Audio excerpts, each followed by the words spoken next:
MLive Media Group has not been alone in helping to assemble the veterans around the state. We've had partners, and two of them are here today to speak with you just briefly. And I'd like to introduce the first, Jeff Barnes, who's the director of the Michigan Veteran Affairs Agency. The Michigan Veteran Affairs Agency serves as a central coordinating point, connecting those who have served in the U.S. Armed Forces and their families to services and benefits throughout the state.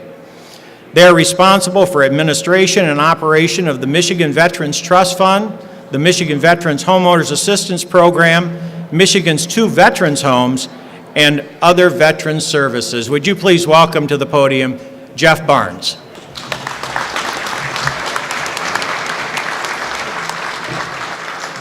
All right, good afternoon, everyone. And this is a huge privilege and an honor for me to be able to address this crowd.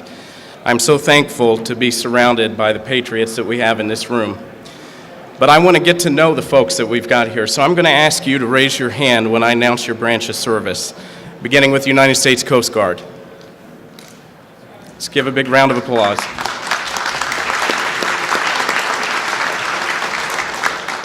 I know Carl's going to lead the charge on this. The United States Navy.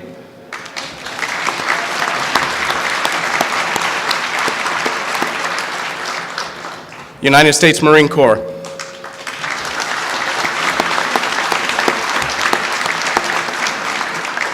Happy birthday, guys. You turned 239 this week. Outstanding. All right, the United States Army and the United States Army Air Corps.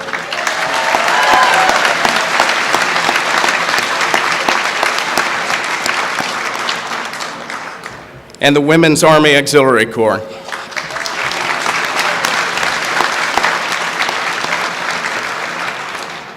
For you ladies, I want to say a special thank you because you paved the way for my wife to be able to continue her service in the country as a helicopter pilot in the United States Army, an OH-58 Delta Scout Reconnaissance helicopter pilot. She provided support to us on the movement from Kuwait to Baghdad, and it would not have been possible without your service. So one more round of applause.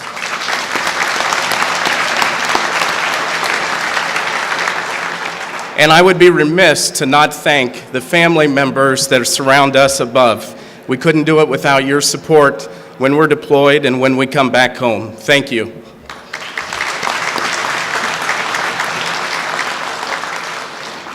I want to say on behalf of my generation of veterans, vet to vet, so if everyone else can indulge me for just a second, I want to thank you for the legacy that you gave us.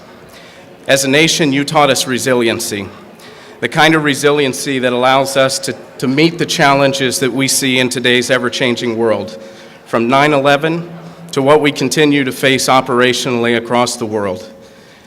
Your resiliency taught us that we need to strive to serve something greater than ourselves, and that is something that lives on with our current generation. While deployed to the Balkans, I had the opportunity to work with some folks from the local community who said, you know what, I recognize that patch on your shoulder. That flag set me and my family free. That flag meant freedom to us, it meant a quality of life to us, and it meant a sense of dignity when your troops served here years and years ago.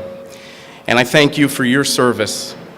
And I want you to tell them when you get the opportunity to thank them for theirs, because the quality of life that changed after you stormed across Europe allowed them to have a quality of life, to move on with their families, and to have a great experience, an experience that we later would be able to intervene in again and be able to work with those families to get their community set up after some fierce fighting in the Balkans over the years.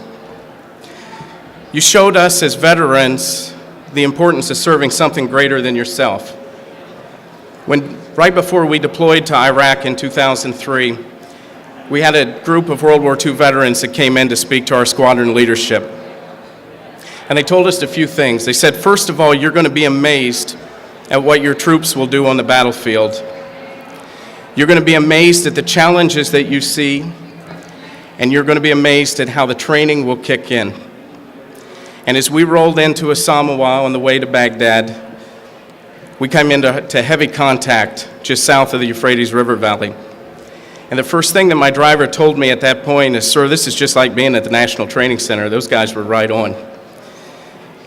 And you set us up for success by telling us to be prepared for that, and to be prepared for the things that happen on the battlefield that you can't predict. And so that was a great experience to get us prepared for, but you also gave us a little bit of humor in it. Because in 2005, when we went back to Iraq, I had soldiers that asked, when are we going to get email, sir? When are we going to have internet access? Do you think we're going to be able to see football games this fall? And we went back to those same discussions we had with our World War II veterans before we deployed and reminded them that you served for years, not knowing when you were coming home, not knowing when the next mail call was, and that maybe the most important thing that we're there to do is not to worry about our internet connection. And so we had some good humor there. But finally, I want to tell you that I think this generation has taught all of us humility. It's about doing the service and the mission that you're called to do, and then coming back home and continuing that mission to serve in your community and to move on with your life. And I don't need to look any further than my own family to be able to say that, because I had 6 young men that left the farm in my family to go serve overseas. And between the Pacific Theater, North Africa, and Europe, they fought in almost every major engagement. I never knew that while they were here.